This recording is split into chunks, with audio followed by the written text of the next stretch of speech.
Good morning. আজ 11ই জানুয়ারি 2026, নতুন বছরের দ্বিতীয় সপ্তাহে আমরা একটা রবিবার সকালবেলা দেখে কিন্তু বেরিয়ে পড়েছি।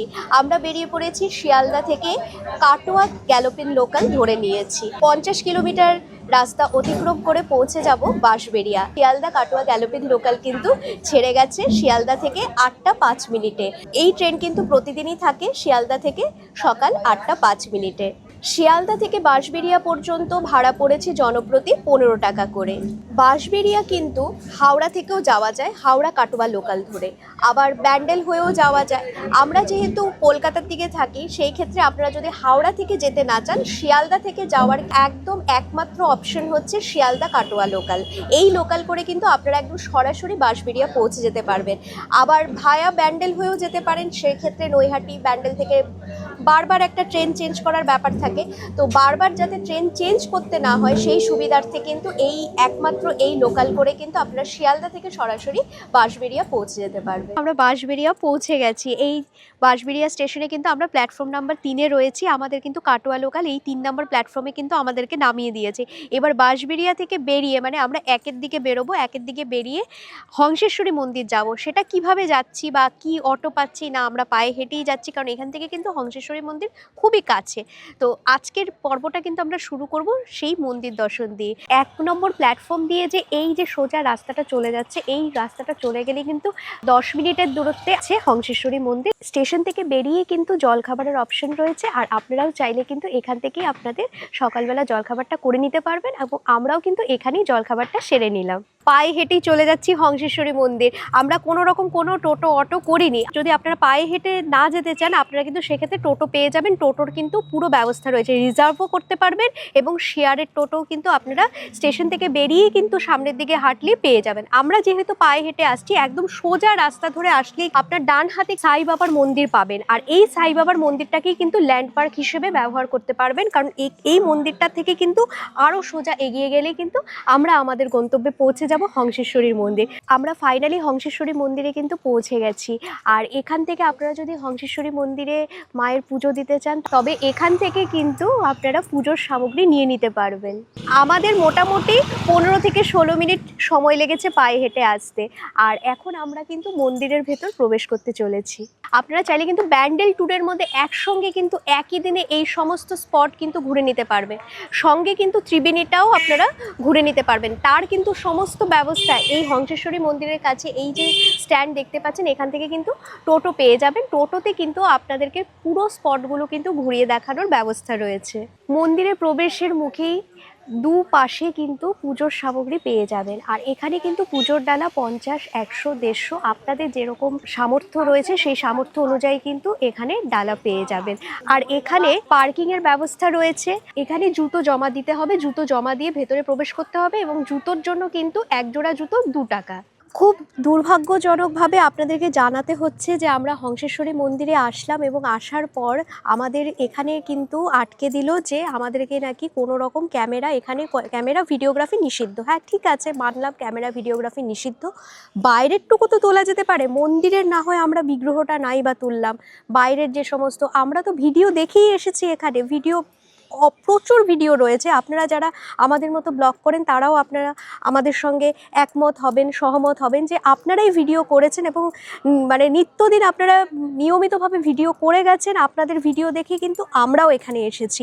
এবার আমরা বাইরে দাঁড়িয়ে কথা বলছিলাম, আমাদের কিন্তু যেটুকু ফুটেজ তোলা হয়েছিল রীতিমতো সেটা ডিলিট করিয়ে দিল, এবং বলল যে সেটা আর্কিওলজিক্যাল ডিপার্টমেন্ট থেকে অনুমতি নিতে হবে, অনুমতি সাপেক্ষ। যেহেতু অনুমতি নেই, কোনো রকমভাবে স্টিল ছবি তোলা যেতে পারে, কিন্তু ভিডিওগ্রাফি করা যাবে না। এই যে ভিডিওগ্রাফির ব্যাপারটা যে আসে, যেখানে নিয়ম নেই, সবার ক্ষেত্রে সমান হওয়া দরকার, কিন্তু সমান হয় না। এটা আমাদের ভিডিওর মাধ্যমে প্রতিবাদ থাকলো। আপনারা যারা নিয়মিতভাবে ভিডিও করেন, হ্যাঁ, লুকিয়ে চুপিয়ে বলছে করছে, আমরা চোখের সামনেই আমরা দেখছি যে ভিডিও করে যাচ্ছে, তাহলে এক একজনের ক্ষেত্রে এক একটা নিয়ম কেন আসে বারবার জানি না। সেটা আপনারা বিবেচনা করে দেখবেন। এবং কর্তৃপক্ষ যেখানে এত বলছে স্ট্রিক্ট, এখানে এটা সেন্ট্রাল গভর্নমেন্টের প্রপার্টি, এটা এই সেই, তাহলে সবার ক্ষেত্রেই সমান হওয়া উচিত। তো আপনারাও এই আমাদের ভিডিওর মাধ্যমে আপনাদের কর্তৃপক্ষদের কাছে এই আবেদন রইল এবং প্রতিবাদও রইল, আপনারা যদি আমাদেরকে আটকেছেন সবাইকেই আটকাবেন এইভাবে এবং সবাইকে একই কথাই বলবেন এবং সবাই তাহলে সেই নিয়ম মানতে বাধ্য। যাই হোক, সেই গেল ভিডিওর প্রসঙ্গ। ভিডিও যেহেতু আমরা করতে পারলাম না, এমনিতে বলে দিই এটা বাইরে থেকে বলেছে, রেলিংয়ের বাইরে থেকে করা যাবে, তো রেলিংয়ের বাইরে থেকেই আপনাদেরকে বলছি। মেন মায়ের মন্দির আছে, হংসেশ্বরী মা, আর পাশে রয়েছে টেরাকোটার একটি স্থাপত্য।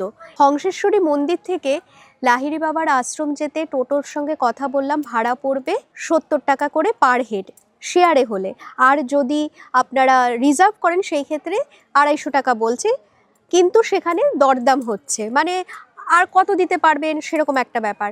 আমরা যেহেতু বাজেট ট্রাভেলার, আমাদের কাছে প্রচণ্ড সেই বাজেটটা অনেকটাই মনে হলো। আমরা আবার হাঁটা পথে চলে এলাম বাঁশবেড়িয়া স্টেশন। বাঁশবেড়িয়া থেকে এখন ট্রেন ধরে নেব ব্যান্ডেল থেকে আমরা লাহিড়ী বাবার আশ্রম। আরেকটা জায়গা আমাদের আজকের ট্যুর প্ল্যানের মধ্যে রয়েছে, সেটা হচ্ছে গায়ত্রী আশ্রম। আর এখানে বাঁশবেড়িয়া স্টেশন থেকে ব্যান্ডেল বা শিয়ালদা যাওয়ার যে ট্রেন কিন্তু অনেকক্ষণ বাদে রয়েছে। আমাদের যেহেতু মোটামুটিভাবে 11টার মধ্যেই সমস্ত কাজকর্ম হয়ে গেছিল, আমরা সেখান থেকে চলে এসেছি, তখন সেই সময় ট্রেন ছিল না। 12:53-তে ট্রেন রয়েছে, এখন বাজে 12:45। এই ট্রেন ঢুকবে বলে, ট্রেন এলেই আমরা ব্যান্ডেল চলে এলাম ব্যান্ডেল জংশন। বাঁশবেড়িয়া থেকে আমরা কিন্তু পৌঁছে গেছি ব্যান্ডেল জংশন, আর এখান থেকে আমরা চলে যাব লাহিড়ী বাবার আশ্রম এবং গায়ত্রী আশ্রম। এটাই আপাতত ঠিক হয়ে রয়েছে। এই যে রাস্তাটা দেখতে পাচ্ছেন, এই রাস্তাটা ধরে সোজা চলে গেলে লাহিড়ী বাবার আশ্রম যাওয়ার জন্য অটো পাওয়া যাবে। এবার এখানে বলে রাখি যে এই যে ট্যুরিস্ট স্পটগুলো রয়েছে, বিশেষ করে দেখলাম যে বাঁশবেড়িয়াতে যে ট্যুরিস্ট স্পটগুলো দেখানো হবে, সেই যে বিভিন্ন ত্রিবেণী হোক বা হালিশহর হোক, ভাড়াটা বড্ড বেশি। মানে আমরা যারা বাজেট ট্রাভেলার, আমাদের পক্ষে সেটা খুবই অসুবিধে হয়ে যাচ্ছে। মানে ট্যুরিস্টদের জন্য যেন একটা কোনো লিমিট নেই, মানে ভাড়ার তো একটা নির্দিষ্ট থাকবে। 8 কিলোমিটারের জন্য কখনো 70 টাকা হতে পারে কি না, সেটা আপনারাই কমেন্ট করে বলুন। যাই হোক, আমরা এবার চলে যাব লাহিড়ী বাবার আশ্রম। এখান থেকেই কিন্তু লাহিড়ী বাবার আশ্রম যাওয়ার জন্য অটো পেয়ে যাবেন শেয়ারে, আর শেয়ারে অটো ভাড়া পড়বে 25 টাকা করে। আগে 20 টাকা ছিল, এখন 5 টাকা ভাড়া বেড়েছে। এবছর থেকে কিন্তু 25 টাকা করে ভাড়া পড়বে। যেই অটোগুলোতে রাজহাট লেখা থাকবে, সেই রাজহাটের অটোতে কিন্তু চেপে আপনারা চলে আসতে পারেন লাহিড়ী বাবার আশ্রম। এবং লাহিড়ী বাবার আশ্রম আর গায়ত্রী আশ্রম দুটো কিন্তু কাছাকাছি। এবার লাহিড়ী বাবার আশ্রম আসতে হলে আপনাদেরকে কিন্তু এইখানটাতেই অটো নামিয়ে দেবে। এবার অটো থেকে আপনারা এই রাস্তা ধরে লাহিড়ী বাবার আশ্রম চলে যেতে পারবেন। আর যে রাস্তাটা ছেড়ে আসলাম, ওই রাস্তাটা ধরে গেলে কিন্তু ওখানে রয়েছে গায়ত্রী আশ্রম। আমরা আগে লাহিড়ী বাবার আশ্রমে যাচ্ছি, দেখছি যে আমাদের ভিডিও করার অনুমতি আছে কি নেই, কি ব্যাপার, তারপরে আপনাদেরকে সবটা জানাচ্ছি। আপনাদেরকে যেরকম বললাম, আমরা কিন্তু লাহিড়ী বাবার আশ্রমে এসেছিলাম। লাহিড়ী বাবার আশ্রম যেহেতু এখন বন্ধ, কারণ লাহিড়ী বাবার আশ্রমের সময়সূচি হচ্ছে সকাল 10টা থেকে দুপুর 12টা, আবার বিকেল 4টে থেকে সন্ধ্যে 6টা। তো যেহেতু বন্ধ, আমরা প্রবেশ করতে পারলাম না। ওখান থেকে খুবই কাছে কিন্তু আরেকটি আশ্রম রয়েছে, গায়ত্রী আশ্রম। এই আশ্রমে কিন্তু আমরা এখন প্রবেশ করব। খুব নিরিবিলি একটা পরিবেশে কিন্তু এই আশ্রমটি। তো চলুন এই আশ্রম ঘুরে দেখতে দেখতে এই আশ্রম সম্পর্কিত এবং আশ্রমে কি আছে সবটা জেনে নিন। प्रणाम। हम तीनों ही देव संस्कृति विश्वविद्यालय शांतिकुंज हरिद्वार से आए हैं, जो शांतिकुंज गायत्री परिवार का ही एक अंग है। उसी के द्वारा स्थापित एक विश्वविद्यालय है, जिसे पंडित श्री राम शर्मा आचार्य जी ने स्थापित किया था। और वो उस जगह का मोटिव ये है कि मनुष्य में देवत्व का उदय हो और धरती पे स्वर्ग का अवतरण हो। इस भाव को ध्यान में रखते हुए वहाँ की जो शिक्षा है, शिक्षा के साथ विद्या भी देने का वहाँ पे प्रकरण है। तो हम लोग वहाँ से एक मासिक परिवीक्षा, मतलब 1 मंथ इंटर्नशिप के लिए हम सभी लोग यहाँ पर आए हुए हैं, तीनों लोग। और ये गायत्री आश्रम बैंडेल है। यहाँ पे आप देख सकते हैं पीछे सजल श्रद्धा प्रखर प्रज्ञा। जो प्रखर प्रज्ञा है उसका अर्थ है जो बुद्धि है वो प्रखर होनी चाहिए, जो आचार्य श्री की स्मृति में बनाई गई है। और जो सजल श्रद्धा है वो माता जी की स्मृति, परम वंदनीय माता जी, जो उनकी वाइफ धर्मपत्नी अर्धांगिनी के रूप में जो है, उनकी स्मृति चिन्ह के रूप में सजल श्रद्धा, मतलब सजल मतलब ममता का जो भाव है, श्रद्धा को ध्यान में रखते हुए उनका स्मृति चिन्ह बनाया गया है। बाकी जो यहाँ पे सप्त ऋषि हैं, जो हमारे भारतीय संस्कृति के 7 ऋषि हुए हैं, मुनि हैं, उनकी भी पीछे स्मृति में 7 ऐसे एक मंदिर में गोलाई में सभी को रखा गया है। और गायत्री माता का मंदिर है, साथ में राधा कृष्ण जी हैं, दाहिने हाथ पे गणेश जी हैं। आप सभी लोग उनका दर्शन भी करिएगा। और गायत्री आश्रम बैंडेल है एक सबसे पवित्र स्थल है यहाँ का। और यहाँ की जो दैनिक दिनचर्या है वो बहुत अच्छी है। सुबह यज्ञ होता है प्रातःकाल में। उसके बाद योग की कक्षाएं होती हैं, हम सभी लोग योग की कक्षाएं सुबह लेते हैं, यज्ञ संपन्न कराते हैं। यज्ञ के साथ साथ यदि कोई अगर अन्य संस्कार भी है, जैसे अन्नप्राशन, गर्भ संस्कार, विद्या आरंभ संस्कार, गुरु दीक्षा का जो ये भी क्रम साथ साथ में चलता रहता है। इसके साथ साथ यहाँ पे आप देखेंगे दाहिने हाथ पे गुरु जी के जो 3 जन्म हैं, जो उन्होंने अपने समाधि या साधना काल में उन्होंने जो निद्रावस्था में देखा थे कि उनके 3 जन्मों का भी वर्णन यहाँ पर करा गया है। और यहाँ पे नेचुरली सब तरीके से बनाया गया है। एक बार आप इस तरीके से देखना चाहें तो कैसे हम रीयूज़ रिसाइकिल कर सकते हैं उसका भी अच्छे से आप देख सकते हैं। यहाँ पे काली माता का मंदिर है, दुर्गा माता का मंदिर है, साथ ही में हमारे 12 ज्योतिर्लिंग है, उनका भी अच्छे से हमने स्वरूप लेकर करके सभी ज्योतिर्लिंगों को एक पास एकत्रित करके महाशिवालय बनाया हुआ है। इसके साथ में हमारे पास एक गौशाला है।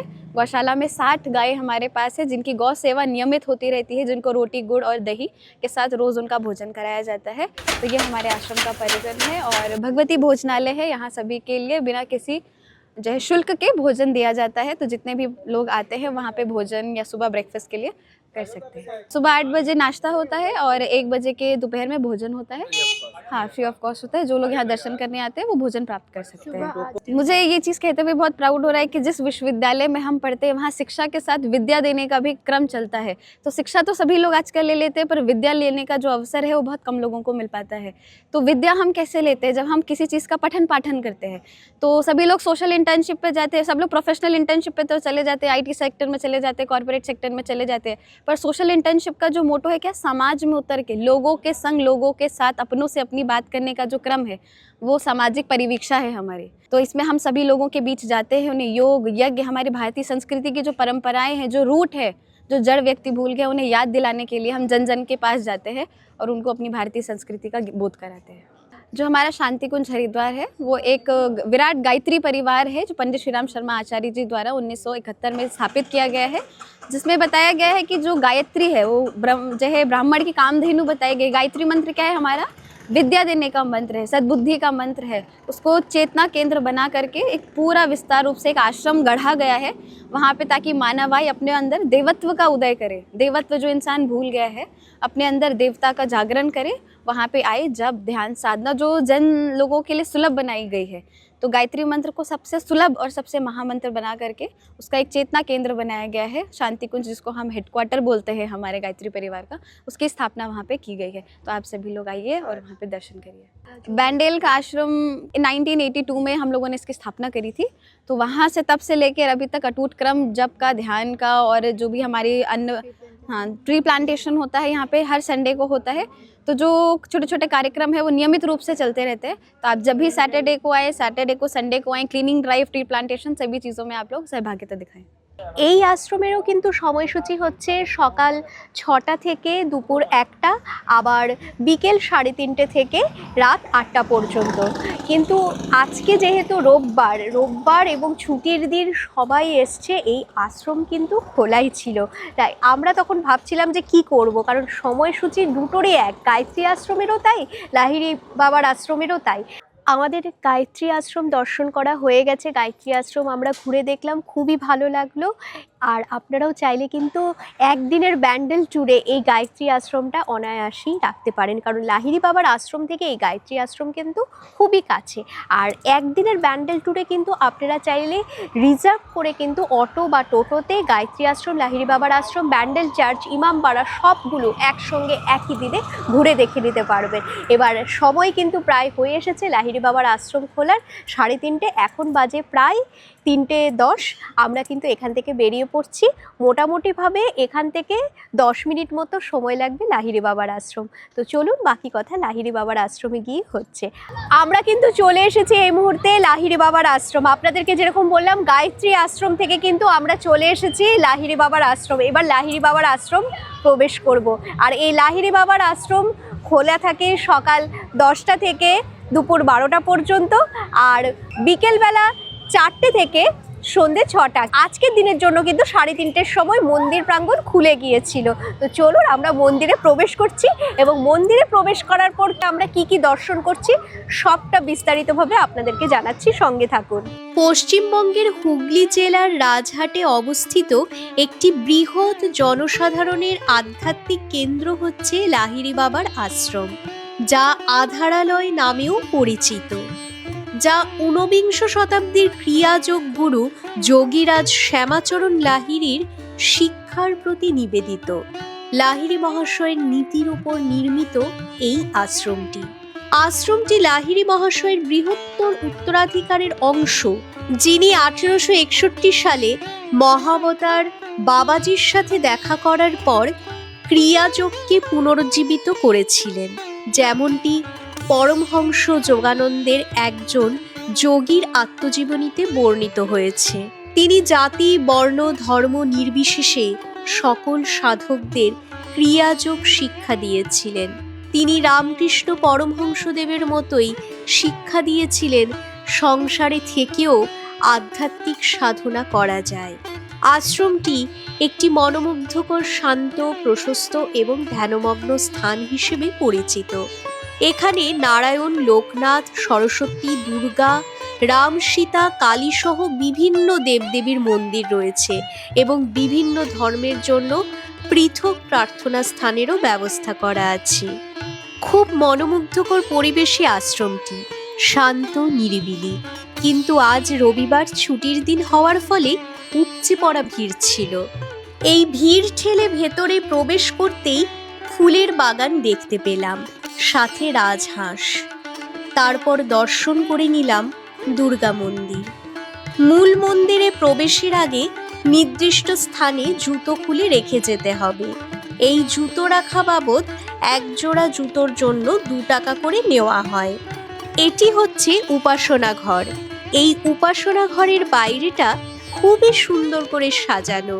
বিশেষত রাধাকৃষ্ণের মূর্তিটি দেখে চোখ জুড়িয়ে গেল। এই উপাসনা ঘর থেকেই আপনারা চাইলে সামান্য মূল্যের বিনিময়ে প্রসাদ সংগ্রহ করে নিতে পারবেন। আর এই হচ্ছে মূল লাহিড়ী বাবার আশ্রম তথা মন্দির। মন্দিরে প্রবেশের কাছে ধূপ, মোমবাতির প্যাকেট পাওয়া যাচ্ছে। আর এখান থেকেই মেয়েরা বিশেষত মাথায় কাপড় দিয়ে প্রবেশ করবেন, তাই মেয়েরা অবশ্যই ওড়না বা স্কার্ফ ক্যারি করবেন। সারিবদ্ধভাবে ভেতরে প্রবেশ করলাম।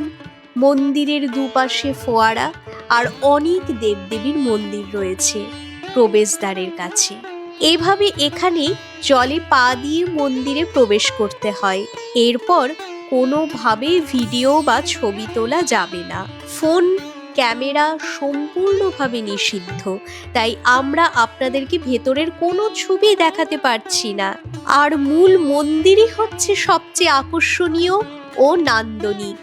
ক্যামেরা বন্দি না করতে পারলেও হৃদয়ের অন্তঃস্থলে গেঁথে আছে আর অসম্ভব আধ্যাত্মিক পরিবেশে মোড়া। মূল মন্দির দর্শন করে বাইরে চলে এলাম। বাইরে বেশ ছোটদের জন্য বিনোদনের ব্যবস্থা আছে। এখানটায় ইসলাম ও খ্রিস্টান ধর্মাবলম্বীদের জন্য আলাদা উপাসনালয়ের ব্যবস্থা করা আছে। আসলে লাহিড়ী বাবা বিশ্বাস করতেন সর্বধর্ম সমন্বয়ে, তাই তো জাতি, ধর্ম, বর্ণ নির্বিশেষে এই আশ্রমে সবার প্রবেশাধিকার আছে। এই হচ্ছে লোকনাথ বাবার মন্দির, আর এখানটাতেও কি সুন্দর ফোয়ারা। আর এই হচ্ছে বাবা ভোলানাথের মন্দির, অনেক বড় শিব মূর্তি, এবং এই মন্দিরটি একটা ইউনিক স্টাইলে তৈরি। শিব মূর্তির দুপাশে গুহার মতো করা আছে। এবার আপনি ভেতর থেকে দেখতে পারবেন জানলাকৃতির বাইরে বৃষ্টির ধারার মতো সারাক্ষণ জল পড়ে যাচ্ছে। আসলে মন্দিরের উপরের ছাউনিটা হচ্ছে কিছু গাছ দিয়ে। এবার এই গাছ কৃত্রিমভাবে তৈরি করা না প্রকৃতির সৃষ্টি সঠিক তথ্য জানা নেই, কিন্তু খুব সুন্দরভাবে ছাউনি করা আর উপর থেকে জল ছাড়া। সেই জল পাতা গড়িয়ে পড়ছে। এই দৃশ্য সত্যি অসাধারণ। আর ফুলের বাগানে গোলাপ, চন্দ্রমল্লিকা, গাঁদা, প্রায় সব ধরনের ফুলই রয়েছে। আমরা মন্দিরে প্রবেশ করেছিলাম। মন্দিরের যেটা মূল মন্দির প্রাঙ্গণ রয়েছে সেখানে কিন্তু কোনোভাবে ক্যামেরা অ্যালাউড নয়, জুতো আপনাদেরকে বাইরে রাখতে হবে, জুতো বাইরে খোলার ব্যবস্থা রয়েছে। সেখানে কিন্তু সামান্য মূল্য মানে 2 টাকার বিনিময়ে কিন্তু এক জোড়া জুতো রাখার ব্যবস্থা রয়েছে। সেই জুতো খুলে আপনাদেরকে কিন্তু মূল মন্দিরে প্রবেশ করতে হবে এবং সারিবদ্ধভাবে মন্দিরে প্রবেশ করার সময় মন্দিরের একদম যেটা মেন গেট সেখানে কিন্তু সামান্য একটা পা মানে জল দেওয়া ব্যবস্থা রয়েছে। সেই জলে কিন্তু আপনি পা ভিজিয়ে তারপরে কিন্তু মূল মন্দিরে প্রবেশ করে যেতে পারবেন। তারপর আমরা কিন্তু মূল মন্দির দর্শন করে চলে এলাম বাইরে। মূল মন্দিরে রয়েছে কিন্তু অনেক বিগ্রহ। ওখানে তো মেন লাহিড়ী বাবার মূর্তি অধিষ্ঠান করছিনি, পাশাপাশি রয়েছে গৌতম বুদ্ধ, এছাড়া রয়েছেন মা সরস্বতী। আর বাইরে কিন্তু রয়েছে যেরকম খ্রিস্টানদের জন্য উপাসনালয় এবং ইসলাম ধর্মাবলম্বীদের জন্যও কিন্তু প্রার্থনা গৃহ ব্যবস্থা রয়েছে। এই আশ্রমে প্রবেশ করতে কোনো রকম প্রবেশ মূল্য নেই, গায়ত্রী আশ্রমেও কোনো রকম প্রবেশ মূল্য ছিল না। আরেকটা ব্যাপার হচ্ছে এখানে কিন্তু মন্দিরে বিশেষ করে মেয়েরা প্রবেশ করলে কিন্তু মাথায় কাপড় দিয়ে প্রবেশ করতে হবে। আমার কাছে এরকম স্টল ছিল, আমি মাথায় কন্যা দিয়েই প্রবেশ করেছি। আর আপনাদের কাছে যদি না থাকে সেটা কিন্তু মাথায় রাখবেন, সঙ্গে কিন্তু অবশ্যই ওড়না বা এই ধরনের স্টল ক্যারি করবেন।